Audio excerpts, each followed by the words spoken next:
And now, here's your host of Shaping Success, Wes Tankersley. What is up, everyone? Welcome to Shaping Success. I am your host, Wes Tankersley. Thanks for hanging out with me. It is another way for me to get back into the swing of things. I've been doing a lot of solo episodes, so we've got another interview for you. We'll get to that in just in a minute. If you want to help support the show, help it grow, help it get better, please support any way you can. Make sure you like, share, subscribe. That's the free way. You can head over to Patreon and you can subscribe. We have currently one Patreon, just getting started with that. Nikki Pavlovich, thank you for supporting the show. For as little as $4 a month, you can help us get the show upgraded. Today, our interview is with Brandon Miller. He is a muscle specialist. We're going to ask him a little bit about that, and we're going to talk a little bit of baseball because guess what? You know I love it. So, Brandon, welcome to the show. Thanks for having me. Yeah, man, it's a great. I haven't been doing a lot of interviews, and last week I interviewed Mark England, which his episode will be coming out next week. Last week for people who are listening. And so he introduced me to you and a few other people. And I just love this connection thing because there's so many different things that are involved. And, he told me you were a baseball guy, which we talked a little bit about talking about sports and things like that and how, self-talk and things like that, because vocabulary and all the things that Mark talked about. I feel like it really goes hand in hand with athletics. So before we talk a little bit about that, why don't you just give us kind of a little bit of background on who you are, what you do? So I've been doing this for a while now. I own a exercise and therapy business in Mequon, Wisconsin, which is just north of Milwaukee. Been in the exercise space for 22 years now. Started out as a Division I athlete. Went from there to getting a master's degree in biomechanics, and then moved into the strength and conditioning phase of that, where I worked with professional athletes for about the first 6-7 years of my career. And then ended up going more into the private sector, where I saw a very big gap between strength and conditioning, being strong, and just overall function of people's bodies, especially as you get older. So I took a couple different routes, went through something called MAT or muscle activation techniques, where my business partner and I became, at one point, we were like 2 of 80 in the world at the highest level of it. Been through something called RTS, which Tom Purvis started long time ago, which is more the physics of exercise and, muscle physiology. And from there, we created this business that we've had now for the last, I think we're in our 12th year. And I work one-on-one with people that have basically dysfunction moving, usually that have a lot of pain, right? And we create solutions for them. I was laughing about that because you said when you were talking a little bit like biomechanics is, so I'm a PE, my degree is in kinesiology. As a PE teacher, they made us take biomechanics. They made us take the biomechanics that the ex-phys majors were taking, which I'm terrible at math. I was going to be an athletic trainer and there was too much physics, too much chemistry, too much math. I'm like, screw this, I'm going to be a PE teacher. But the biomechanics, man, you got to be pretty intelligent. That's probably why we'll talk a little bit about coaching, but you probably work really well with those athletes because of their background, because you can kind of understand their mentality a little more. Yeah. Like I'm very analytical, right? Like in the sense that even with my clients that I work with on a daily basis, we measure a lot of things. Like I'm not a guy that can just there's a science and an art to, exercise in general and building strength and working with, clients and or athletes, it doesn't matter. But I'm more on the science part of it. Like I like to measure things. I like to be able to see how things actually, translate into true data versus the subjective, feel of things. Like, does that feel better? I want it to, like everybody wants it to. That's the whole reason they come to you. But I'm looking at how are these metrics that we're trying to measure, how are they changing and how are they changing over time? And are my interventions actually creating change? Yeah. outside of your symptomatic complaint, right? Because if I base my success on you feeling better, that's not a very good relationship, long term, because there's going to be times where you feel really good and there's going to be times where you don't feel good. And so am I not doing my job in the times that you don't feel as good? I need to have other parameters to be able to show my worth to a client Right. over a long period of time. So, it's as simple as measuring flexibility, right? Like I had my knee replaced 2 years ago, and that was one of the main ways that they made sure that you were recovering correctly was how far you could flex that knee. And they measure it with a gauge, and you can tell them that you don't feel good, right? Because it's funny. Right. They're like, this is not going to feel good for a year. And I'm like, well, this is stupid because why did I get this done? Because it feels just as bad as it did, 3-4 months later. Yeah. And then a year later, they were right. It's the best thing I ever did because I was hobbling around before and now I'm not. And now I don't feel the pain, but that work that you're doing, even though it's not showing, if someone's in pain, it doesn't mean that they're not actually getting better. Pain is kind of that reaction to the activity, right? Well, yeah, we look at it as pain's like your check engine light, right? Yep. It's telling you that something's wrong, but it doesn't necessarily mean that the place that you have pain is where it's coming from, right? So, my job on a daily basis is to figure out if somebody comes in with knee pain, is it coming from their knee or somewhere around that area, or is it coming from somewhere completely different? Right. And a prime example, I just had a volleyball kid come in not too long ago that I've been working with for the last couple of months, who's going on to play Division I volleyball, and she's had severe knee issues for the last year and wasn't sure how that was going to impact her ability to go play volleyball at the collegiate level.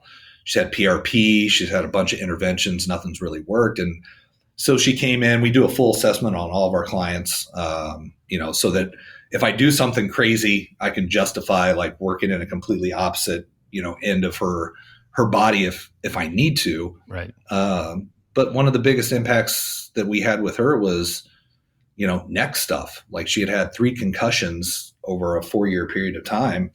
And when we started getting strength and stability back through her neck, her knee stuff almost went completely away.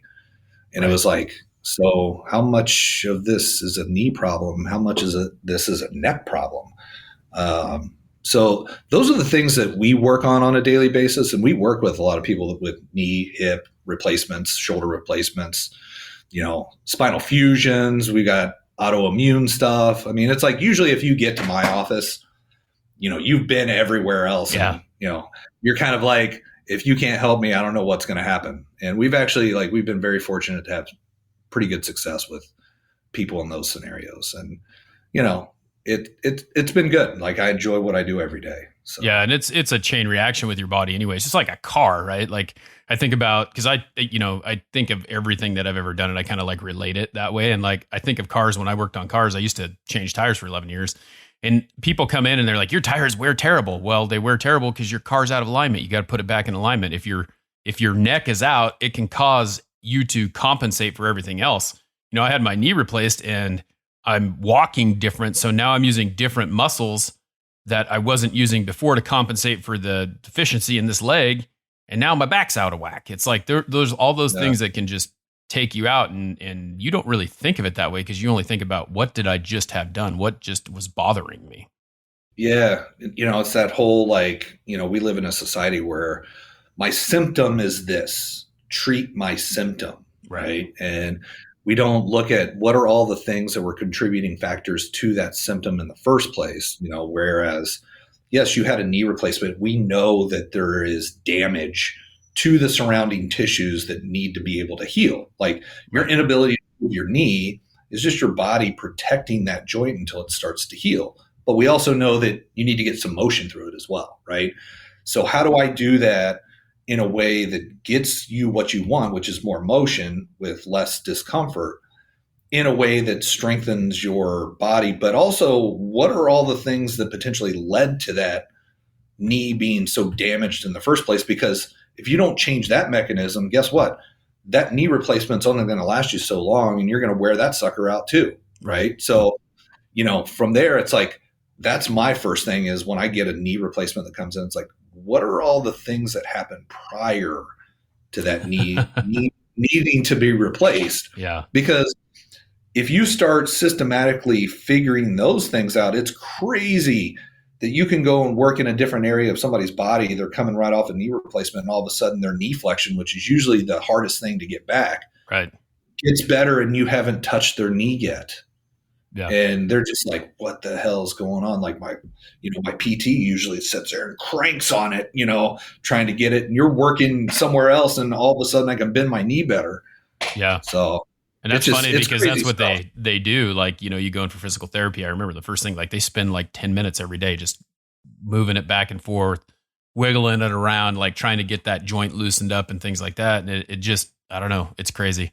I'm not going to go too far into what happened with my knee, but I can guarantee you it's a mechanical nightmare. I mean, I had 5 surgeries on it before I had the knee replaced, and I'm only 42, so it was starts with bad alignment and then ends up they realign and then just it destroyed the other half, and it was like, all right, here we go. So yeah, I mean, you can only foster so much damage before it's like, man, there just becomes a point of no return, right? Where it's like, there's just nothing left. You kind of sound like one of my other clients who he had 3 ACLs and 2 meniscus surgeries on the same knee, but he's also 6'8", 300 pounds, right? Yeah, well, it's like, that's part of the problem too. he's a large human being, and he finally got his knee replaced, and ever since then it's been, just it's like it's given him his life back, right? And it's like, we got to the point where, I'd worked with him prior to him having his knee replaced. And I'm like, this is the best I think it's going to get. Right. Yeah. And it wasn't good enough for him. And I get it, man. It's like, hey, if it's not good enough, let's go get this sucker replaced, and let's, see what we can do after that. And now he's in a really good spot. So, well, let's talk a little bit about that, because I think that one of the things that, Mark talked a lot about like self-talk, and that's why you're here, because I think that there is this mindset that you have to go through. I was really interested because, I'm a baseball coach, or I was a baseball coach. I was a PE teacher, kines major, and coaching kids and things like that. And I think one of the hardest things that you can do, and this can happen with everyday patients in your clinic, this can happen with your players, this can happen with your kids, right? Like, one of the biggest things that you have to do is be able to believe in yourself and understand that the words that you give yourself in your head can change the outcome of anything, right? Yeah. I mean, what stories are you telling yourself, right? And what things, are what things are going through your mind at any given point that you're either willing or not willing to share with people, like whether it's a client that comes in that my knee hurts, I need you to fix my knee. Well, what is that? What is the story behind that? Like what is the thing or things that knee pain is keeping you from doing? That's the important thing. That's what I have to get to. Not let me figure out how to fix your knee. Like, because again, like that's setting me up for failure. Right. Right. Like, but if that person says, if I can get to the root cause of why that knee is bothering or affecting their life in a negative way, like I can't walk up and down my stairs in my brand new home that me and my husband just built because our master bedroom's on the 2nd floor. Right. Well, that's something that, hey, now we have something that we can work with, right? Like that's a true goal. Like, how can I figure out how to get you to walk up those stairs? Right. When I'm working with one of my pitchers, like, what is your goal? What do you want to accomplish this year? Right. And then from there, we can start to talk about, okay, is there a plan that we can put together to help you reach that goal? And then how are you setting yourself up for success based on the way you present yourself, the way you work, the things that you're saying to yourself? Like, you have to believe that you can actually accomplish said goal, or it's worthless, right? So we talk a lot about that with clients, with my players. We talk a lot about self-talk. Mm-hmm. We talk about a lot about soft talk. that you and Mark maybe talked about the wishy-washy words that we tend to use all the time. And the first thing that I do with our guys in the fall is we talk about that stuff. Like, have you guys ever heard of soft talk? What is it? Because a lot of you use it on a daily basis, right? Right. And so usually we go over this like the second day of fall practice for all the new guys. And we write all the words up on the board, and we have like all the upperclassmen, they get it because they've been through it now for the last 3 years. And I have them do that, the soft talk challenge, right? Like, write all these words on a piece of paper, and you have to shoot a picture of where you put this note, where you can see it every day. And I want a picture of it sent to our group chat. So we have a team group chat that we use. So now, like, by the third day of practice, I've got 35 to 40 pictures in our group chat of where these guys have put their soft talk words. And then we just talk about that, like, throughout the fall. How often do you hear your professors use these words? How often do you hear other friends of yours, like when you have conversation, use these words? How often do your parents use these words, right? Now, if I bring that to the forefront, guess what? Now they start to hear it in their own language, where it's like, yeah, I hope I throw a strike here. You hope? Like, what is that? Like, and they start to catch themselves. So when we're going through the fall, it's really like our fall. Yes, it's about development, it's about baseball, but it's also about the development of your mindset, right? Mm-hmm. And we're trying to drive that home early in the fall. What is our mindset coming into to practice? What is our mindset going into the weight room? What is our mindset, when we're in the middle of the diamond getting ready to enter squad? What is your mindset, when you just failed in the middle of the diamond, or when you failed at home plate? Like, what is failure, right? We define all those things for our guys, so that, I think that's the biggest thing that we've done over the last couple of years, is really work on our language. Work on our mindset of things. We have a Division I team that practices at our field in the fall, and we have a huge whiteboard in our dugout. And I'm always putting stuff up on our whiteboard. And anytime we go through any of our goal setting or our soft talk stuff, their head coach for 3 years has been asking us, what the hell is this on the board? He's like, I'm super interested. He's like, can you run us through what you're doing? And our head coach is like, absolutely not. We play you once a year. He goes, once you're off our schedule, he goes, maybe Brandon will come over and go through it with you guys. We're not giving away our trade secrets. Oh no. So I haven't been able to do it with those guys. They've asked a handful of times, but our head coach is like, oh no, not until they're off our schedule. Yeah. So I was like, that's fair. So you talked about goal setting a little bit, and I think it's interesting because I know, like, because I coach high school baseball. Most recently, it was like just the freshmen. So they come in there, and some of them are 8th graders, some of them are freshmen, and a lot of them have these unrealistic goals. Do you have that at the college level? Do you have that in, your working environment, where they're like, a kid comes in and says, this is just like out of nowhere, but like, I'm going to throw 100 miles an hour this year. It's like virtually impossible for an 8th grader to throw that hard or whatever. How do you kind of work through that process? Because it may be possible later, but it's not possible now, or it may never be possible for that kid.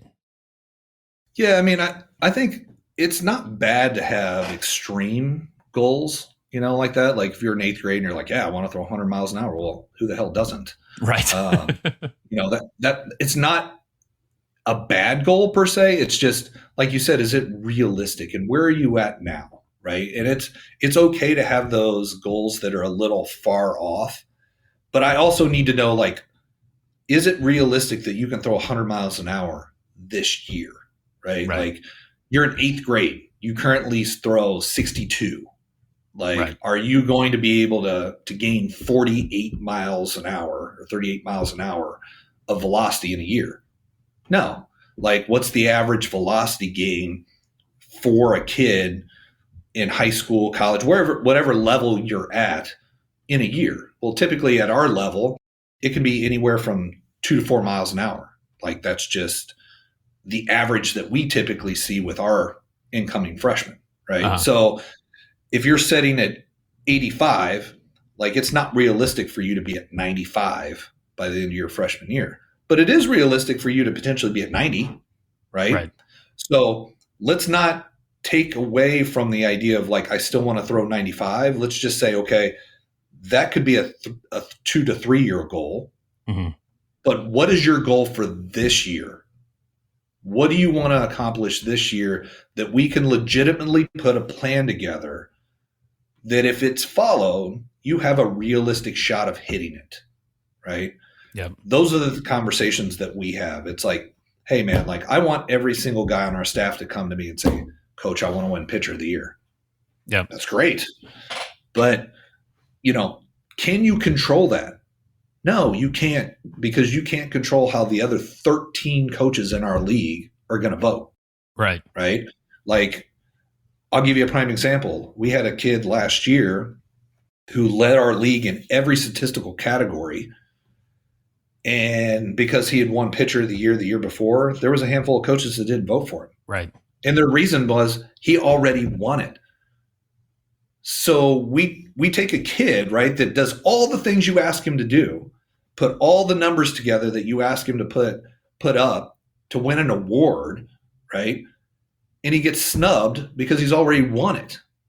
And it's like, you can't control those things. So instead of winning pitcher of the year in our conference, he won pitcher of the year in the region.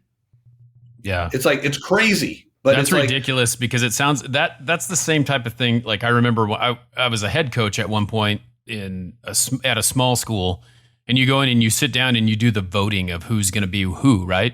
And basically you're not going to give that award to the same, you're not going to give more than one award to one person. Like they want to spread it around the league. Well, it doesn't really matter. Like if this is the best guy for that, they do it in college too. It sounds like they pick based on merit, which is just kind of weird to me.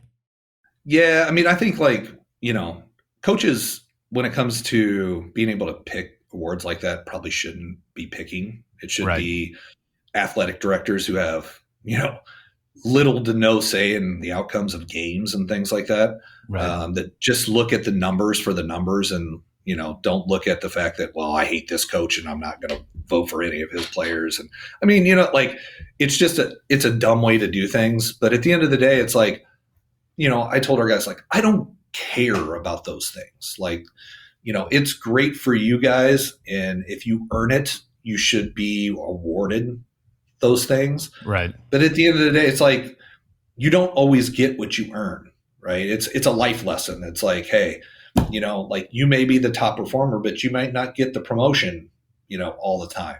Right. And you've got to take things from that. Like, I know our pitcher last year was super disappointed, but it's like, hey, learn from it and, move on. Like it doesn't define you as a human. Everybody knows what kind of year you had. It's never going to leave because your statistics are going to be there forever.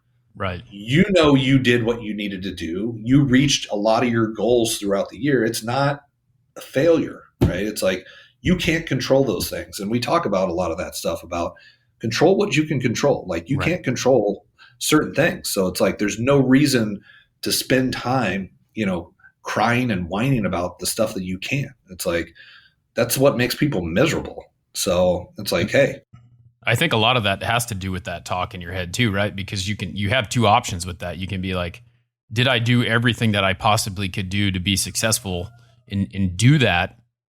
And I just didn't get the outcome that I wanted, but I know that I was, like in your mind, it's a mental game because this award tells me I did it, but like the numbers, the award doesn't tell me I did it. Now I didn't get it. So it's just a mental game. It's like, do you need that to tell you that you've been successful in what you're doing, no matter what it is? It's like, no, you just need, in my mind anyway, and this is the way that I think about it, is like you need to know that you did everything you possibly could do. I wanted really badly to be a college baseball player. Did I, at the time when I was in high school, did I try hard enough to make, did I work hard enough to make it happen? I was doing more than the other guys, but I just wasn't athletically talented like they were. So I did everything I could and it didn't work out. Yeah. And I know that I did. Well, I think, the big thing with our guys, like, and it's funny, like looking back at, when I played and, I can be a fiery guy. Like I can get in guys. But at the same time, it's like, it's a different time, so like, again, we're going to fail. Like it's baseball, right? Like you have to be able to deal with failure. And the idea of what is failure? Well, failure to me is if you make a mistake or you do something that, has a negative outcome and you don't learn from that mistake, that's a failure. Right. To me, that's failing. Like you failed to take an opportunity to learn, right? We're all going to fail, every single one of us. And how you choose to deal with that and how you choose to work that through your head is really how you're going to overcome and get better and better. So we talk, to our guys all the time, like, hey, like you didn't get the result you wanted, but what did you learn? And if they can give me one or two things that they learned, I know they didn't fail. And I know they're in a better headspace, right? Right. It's like, okay, so next time we're in that scenario, you know how you're going to attack this situation better, right? Knowing that, again, baseball is a game of failure, right? So if you can't deal with that, you're never going to be good.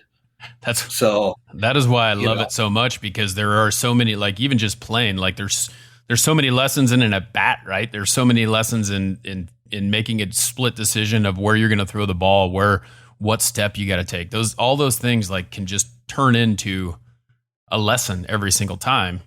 And I feel like you were talking about, there's times where kids just like, they don't see it. Well, it wasn't my fault. Yeah. I didn't do it. They don't want to take the, I can't even think of the word right now, but they don't want to take the responsibility for their action. Yeah, exactly. Yeah. So. Yeah. I mean, and it happens. It's like, you're going to get guys that are going to go on streaks, and then you're going to get guys that are going to struggle. Right. And, like, I think with our coaching staff, we've done such a good job of relating to our own players in an individual type way, because, before practice, I'm talking to our guys nonstop. Like I'm going, like, not just our pitchers. I go up to our position guys like, hey man, how's your family? How's school going? What class are you struggling in right now? Like, has nothing to do with baseball. So we're connecting as humans, right? And we do that more often. Whereas now, like when I come down on a guy, like he knows it's coming from a place of love, of someone who cares about him. Yeah, who actually gives a crap, right, outside of what he does for me on the baseball field. So, like, and we talk a lot about, just understanding, what your responsibilities are as a person, not just as a baseball player, but also like how to take that into your everyday life where, like, let's not let things spiral out of control, man. Like you fail a test, it's not because you're dumb or you don't, like you can't understand the material. Did you study enough? Did you prepare? Did you get a good enough night's sleep the night before? What are the things that led up to you failing that test? Because chances are, if you failed, you missed opportunities to learn. You missed opportunities to be successful prior to failing that test, right? So it doesn't just translate from baseball. Baseball has helped us really get our guys on the same page with, hey, this happens throughout all aspects of your life. Yeah. Right. Like you understanding like, hey, if you fail at something, chances are you missed opportunities to be successful prior to that. And now it's about going back and taking responsibility, right? Because I didn't take that test. You took the test. Like I didn't have to study. You didn't study. Like those are the things where it's like, stop blaming other people, start looking in the mirror more and do something about it. Like if you're not getting the innings that you want, do something about it. Like, don't cry to me. I'm not throwing the pitch. You are. Like, you want to get on the mound more, do the work to get better, to get out on the mound. I was like, I don't give anything to anybody. You earn everything, right? It's like I had a freshman text me the other day and it was like, Coach, real excited for the summer. These are all the things that I want to do.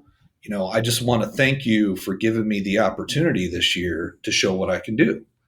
I'm like, Anderson, like, I appreciate everything that you did for me this spring. You worked your butt off, but I didn't give you anything. You earned every opportunity that you got, and you're going to earn every opportunity you get next year. That's how it works here. So it's like, you do what you need to do over the summer to improve on X, Y, and Z. If you need any help, you need anything from me, I'm here, and I'll see you in the fall. So it's like, hey, I'm here. Like, if you want to use me, great. If you have it all figured out, great. Just understand, when we get in the fall, it's go time, right? So, I'm always like, I sent a text to our pitchers just the other day. Just a reminder, fellas, I'm here for you. Let me know how I can help. I'll be around all summer. Whoever hits me up, great. I already have like certain things that I'm going to do with certain guys over the summer, and if not, I'll see you in the fall. Let's have fun. Let's get after it.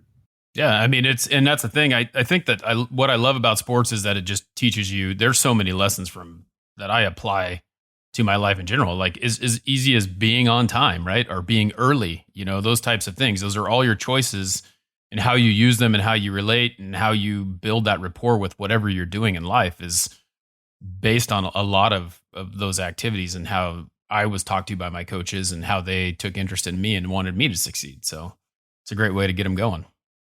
Yeah, it's fun, man. Like, I never, I guess, looking back, I didn't realize like I would enjoy it as much as I do, but it's fun to be able to relate to guys. And I think, like, honestly, going through Mark's course and going through Enlifted has really helped me be able to relate better. Whereas, I'm a fiery guy. Like, I'm very competitive, so I can get going pretty good. And it's really helped me take a step back and be like, okay, let's take a different look at this situation. So instead of me going absolutely nuts, like, hey, I got to figure out where my guy's coming from, where he's at mentally, right? And that's going to dictate what I say to him in this moment.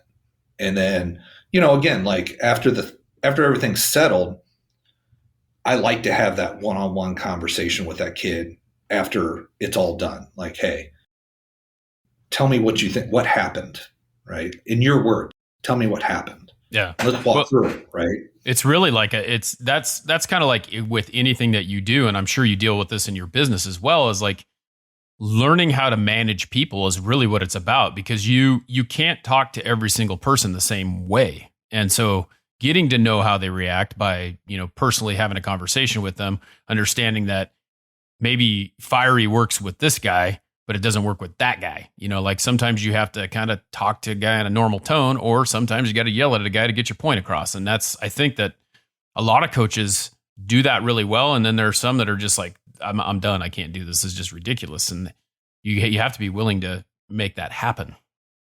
Yeah. And, I tell guys in the fall, one of the first things that when I meet with all the guys on our staff for the first time is, listen, take a look around, fellas. It's like, do any of you guys look similar? And it's always no, it's like, if you don't look similar, do you guys behave? Do you have the same characteristics? Like, are you all outgoing, or some of you shy, some of you a little more outgoing, some of you really outgoing, right? And they're like, yeah. It's like, well, then don't expect me to treat you the same way. Yep. Because that's not how this works. I was like, the only time you need to be worried is if I stop paying attention to you.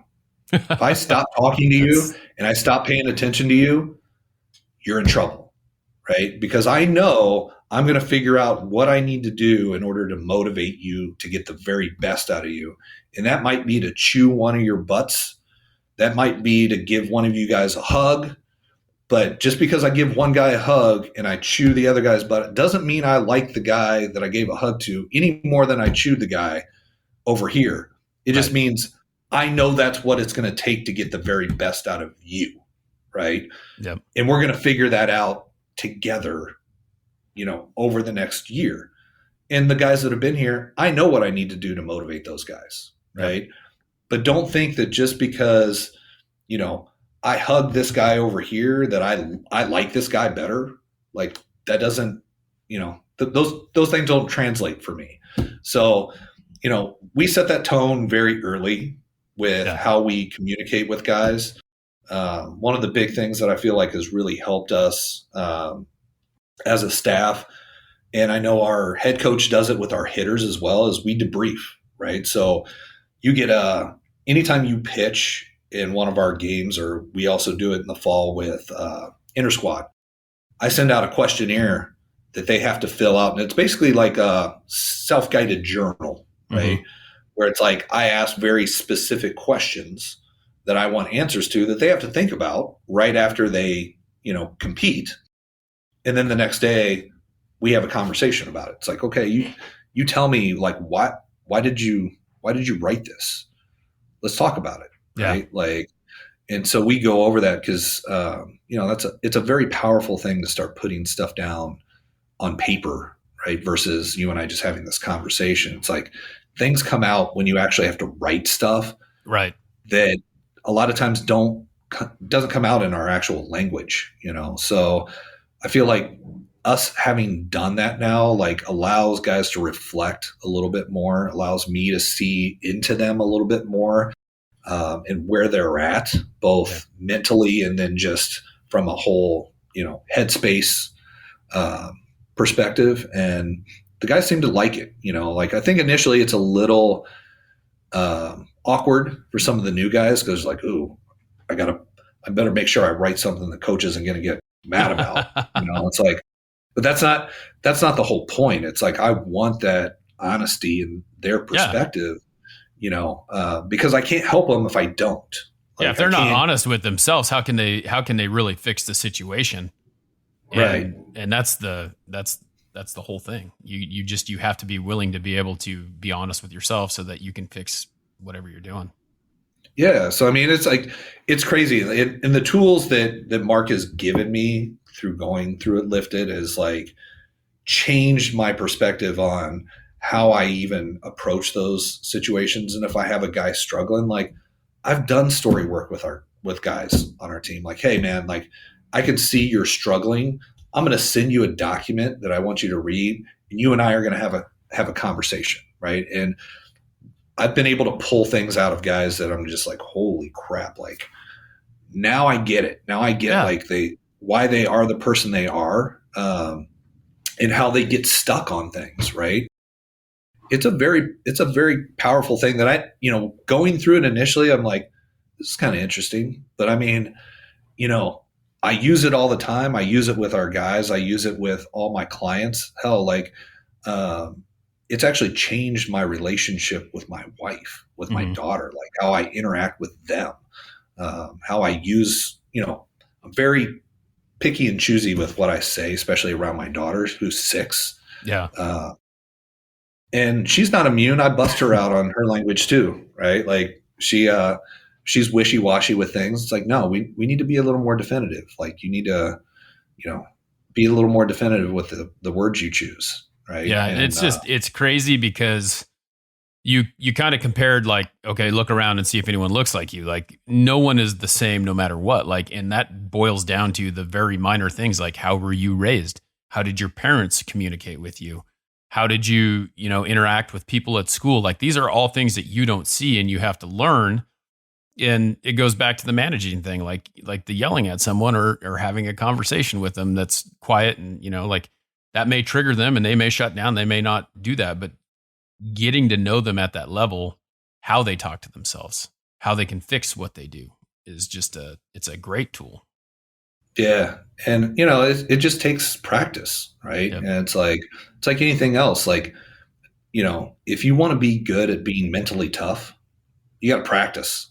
If you want to be good at having positive self-talk, you got to practice, right? Yep. So, all those things, it's great to say that they exist, about them, but if you don't actually work on them, it's very difficult to get better at it, right? And it's like, if we want to be able to throw more strikes, we have to practice. If we want to be able to execute this bunt play, we have to practice, right? Like, it's like anything else, we all could be better at a lot of things. I could be better at a lot of things.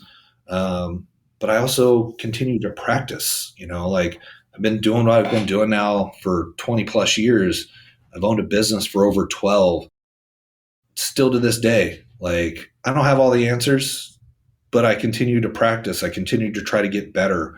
We're both, my business partner and I, like we're continual learners. Right. Like that stuff interests me. So, like if I ever get to the point where I'd want to stop doing that, like I need to find something else to do.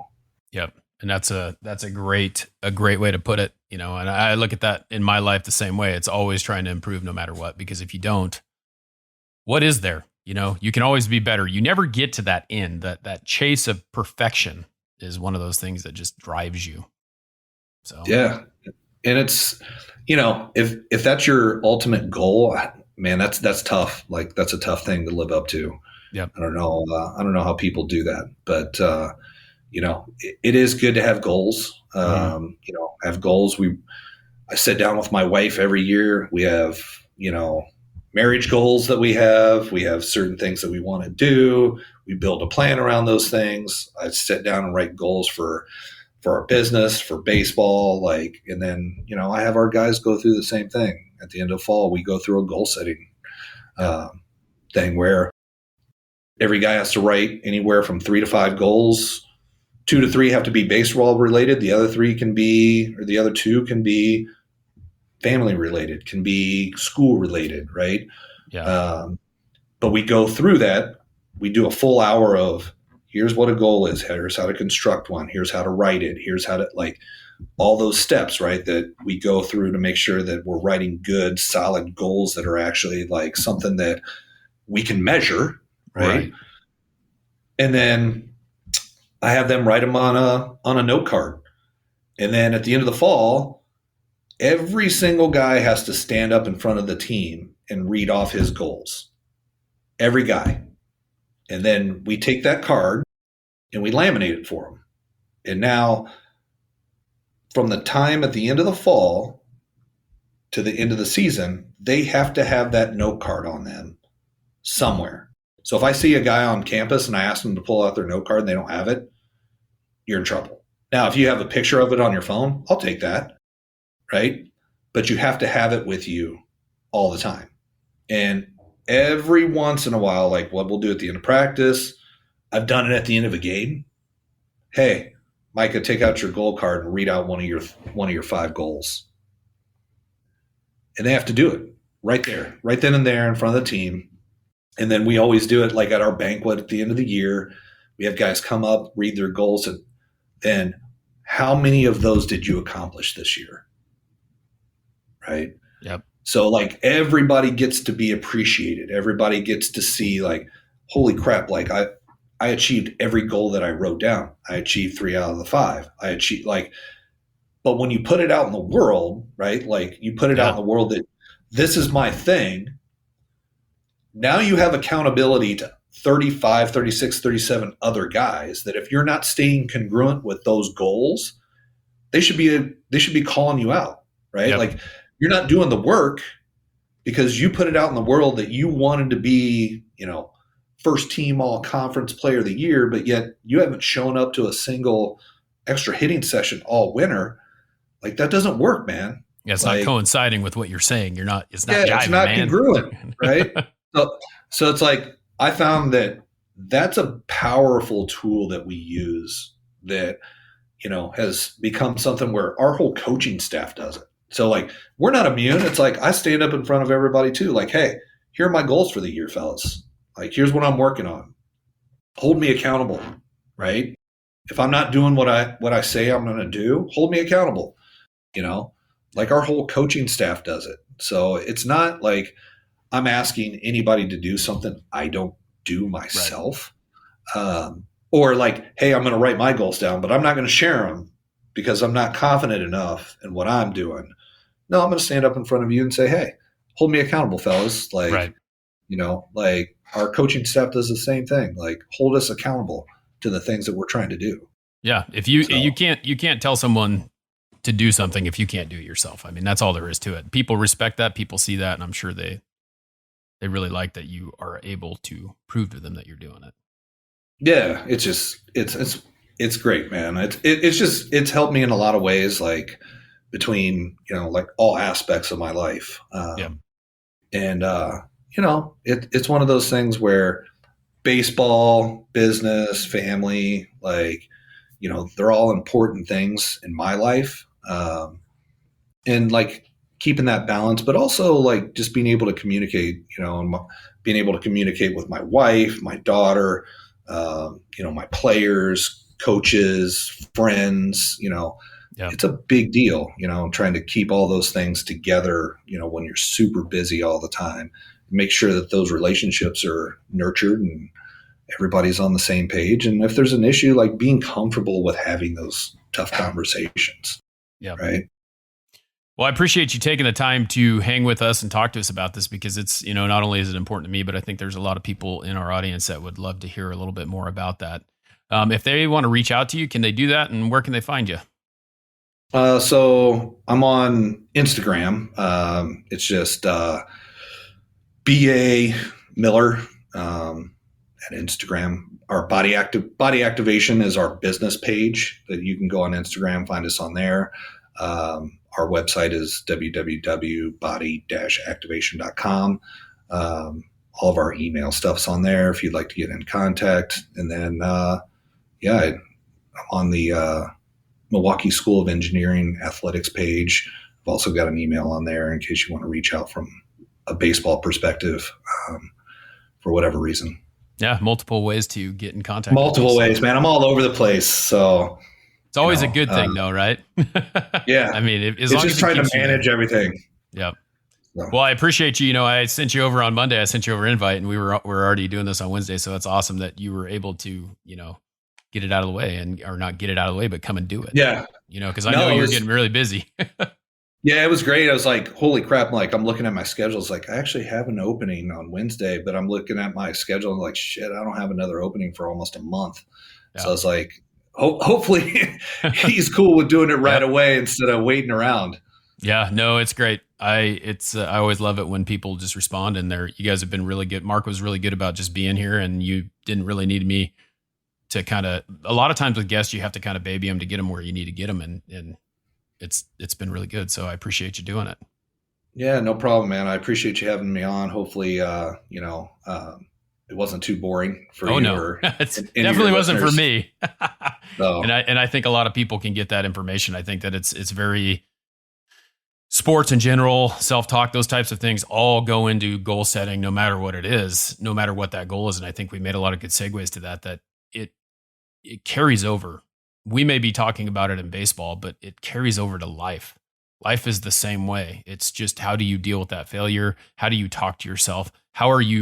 What's your plan? Like, you got to have a plan. Nothing's going to happen without that plan. So yeah, it's great. I mean, it's one of those things where, it seems very easy, right? When we talk about it, it's like, oh yeah, I can do that tomorrow. I could do that, but it's like, when you actually sit down and you have these serious conversations, whether it's with your clients or your athletes, like, but the biggest one is sitting down with your wife, like your girlfriend, right. Somebody that's important to you, like that you're sharing your life with, and being on the same page. It's like, holy crap. It's like, my wife and I, we have things we want to do. Like, so let's write them out. Like, let's talk about how are we going to get there, right? Let's just not hope that things work out in our favor and all those things that we think we want, like they just happen. It's like, let's write them down, put them somewhere where we can see them, and we start working towards them. Yep. Like that's the best way to get those things is let's put a target there, man. Like, you want to shoot at something, let's actually have a target. Right. It's tough to shoot at things that you don't know that even exist, right? You can't just throw it all out there and hope something happens.